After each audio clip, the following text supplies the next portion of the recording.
I learned many years ago that our first few words can either make or break us. Now, I'll say almost the same thing about business. Your first few moves can either make or break you. The reason why many starting entrepreneurs get stuck is because their first few moves were not done right. Well, in this video, I'm going to teach you the right moves in starting a successful small business. This is Lisa Mackey, and I help driven people like you start and build a successful small business.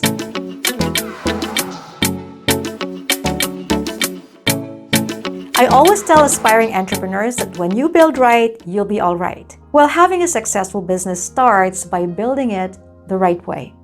And the first place to begin is making sure that the business you're getting into meets the following criteria. It's something you're passionate about, something you're good at, something you're skilled at. People come to me saying, I want to start a business, but what business should I start? Well, I guess it's good that they're even asking me what business to start, because that's a good place to begin. Now, let's say that writing is a skill you have and you're passionate about it and you're experienced in it.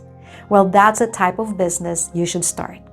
Now, once you've decided what business to start, the next step is for you to do your research. So using that same example, you can start researching on the following: types of writing business, how to start a writing business, how much will it cost me to start a writing business, and how lucrative is a writing business, etc. Now, these videos will help you more in your research. Your research should answer the questions what, how much, and how to do it. So after researching on those items, the next step is for you to make up your mind. Now, this is where many people get stuck. They can't make up their mind. And unless you make up your mind, you're not going to get anywhere. So make up your mind that you're going to start a business. And once you've made up your mind, then the next step is to plan. Now, even in the planning phase, you will still continue to do your research. So what are the things that you need to plan for? Well, first of all, you need to plan for what business name you're going to use.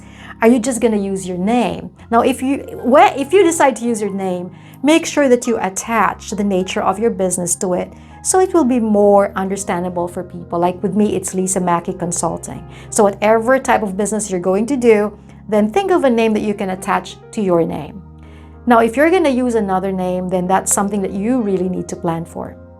Another thing you need to plan for is your business entity. So what are you going to be? Are you going to be a sole proprietor? Are you going to be an LLC, a partnership? So these are things that you need to research. And then you need to register your business. And so you need to research on the registration requirements in your state. Now, even if you're a solopreneur, I highly recommend registering your business because this will give you credibility and also confidence. Besides, it's going to hold you accountable because once you've registered your business, then you can't just back out because now you are a registered business. So that is going to be helpful for you so you can finally make up your mind. Another thing that you need to plan for is your brand identity. Now, this is where all your marketing efforts will come from. So you better plan for this very, very well. So your brand identity is what represents you. It's when people see your brand, they would know right away what business you have and what products and services you have. So again, this requires a lot of planning. So with your brand identity comes not only your business name, but sometimes even a business slogan or like a few words that will describe your business. And it also includes your logo. It also includes the color that you're going to use, the theme that you're going to use. And this will be in your marketing materials like your social media platforms, your website, your business card. And this is why, again, I'm going to remind you that this requires a lot of planning. Another thing you need to plan for is your offer. So what are your products and services going to be? Now, this requires a lot of planning again because you can't offer too many things at the same time. So my suggestion is for you to focus on one specific service or one specific product that you can highlight in your offering. I mean, you can have other products and services on the side, but there should be one primary focus. So now that you've planned for your offering, your products and services, the next planning to do is your pricing.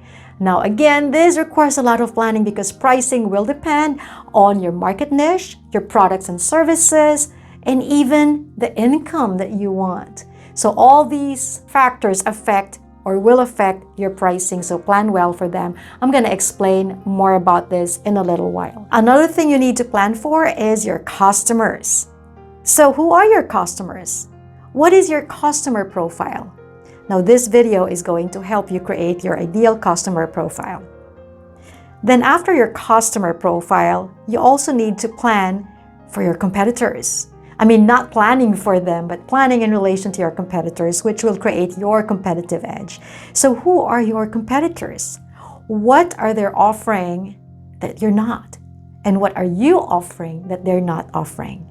How are you better than your competitors? So these are questions you can ask yourself in creating and knowing your competitive edge. Your competitive edge also includes what makes you different. Why will I choose you over your competitors? And this is why it's important to study your competitors and to plan for that. So you can identify your specific competitive edge, which will create your market positioning. So the market positioning statement will come from your competitive edge. And your market positioning statement will be the foundation of all your marketing efforts because now you know how to position yourself with your target niche against your competitors. So the next thing you need to plan for are channels and tools. In this digitized world, it is impossible for you to have a business and not have social media platforms. So what are you going to use? Are you going to use Facebook, Instagram, LinkedIn, YouTube? Are you going to use TikTok? Are you going to use Twitter? So use whatever works for you. And once you have a business, you can't just be using your personal account. So you can't just have a personal Facebook account or a personal Instagram account. You need to create a Facebook and Instagram business page, and even for Twitter. And then what tools are you going to use to promote your business or to market your business? Are you going to use emails? Are you going to use brochures? Are you going to use videos? Are you going to use podcasts? So these are things that you need to plan for when it comes to channels and tools. And I will have a separate video just for that. So be sure you're subscribed to my channel so you won't miss that video. And if you want to watch that, go ahead and hit that subscribe button and the bell so you won't miss it. The next item to plan for is financial projections. How much do you want to make? And how much are you really going to make? Now, there is a difference, huge difference between the two. But if you plan well, if you do your financial planning well, then you'll be able to plot your course more wisely so that what you want to earn will be what you will actually earn. Now, I'll be talking more about financial projections on the part 2 of this video, so please subscribe to my channel so you won't miss that. Now, this planning phase is where you build everything. And it is the most tedious of all the steps. It comes before the launch, and so when you plan right, you'll be all right. Your launch is going to be successful, your business is going to be successful. Now, this will take time, and this will require a lot of meticulousness and just working hard to put things together. But I guarantee you that if you do it right, you will be all right. And everything in the planning phase is what you can put together to create a business plan. And this business plan is something you can use to borrow money. It is something you can use to attract investors. And even if it's just going to be for internal use, it is still going to be highly beneficial. Now, from the planning phase comes the launching phase. And so your launch will depend on the type of business you have. If you have a brick and mortar store, then the launching can be the grand opening of your store. And if your business is predominantly online, then it can just simply be an announcement that your business is now open. And again, your online business, depending on what it is, will also dictate the kind of launching you will do. Like if you have an online course and that is your primary product, then the launching will require a pre-launching where you're announcing that your online course is going to be open probably in a few months and that you're offering a discount for the first 10 enrollees, for instance.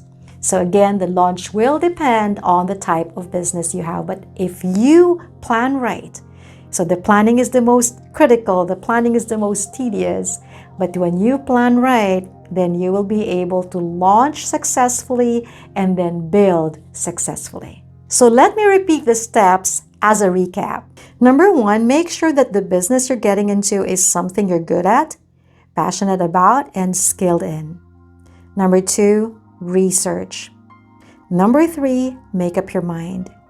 Number four, plan and do more research. Number five, launch. If you want to be more properly guided in making the right moves in starting and building a successful small business, I want to invite you to Business School for You, or BSFY.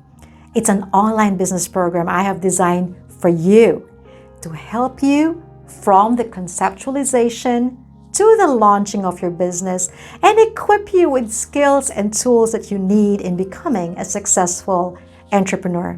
This is so much cheaper than a one-on-one business coaching. And you have the flexibility of time and space. And since you have lifetime access, you can go back to it anytime you want to. Once you're enrolled, it's all yours forever. Go to lisamagicconsulting.com/BSFY, or you can also click the link in the video description. I hope this video has given you more clarity as to the steps and the right moves to make in starting your business. Feel free to ask me questions by leaving a comment below. And please, if you haven't subscribed to my channel, go ahead and hit that subscribe button and the bell so you won't miss the part 2 of this video and other videos connected to this that I upload every Wednesday. So, thank you so much for watching. I'll see you again next time.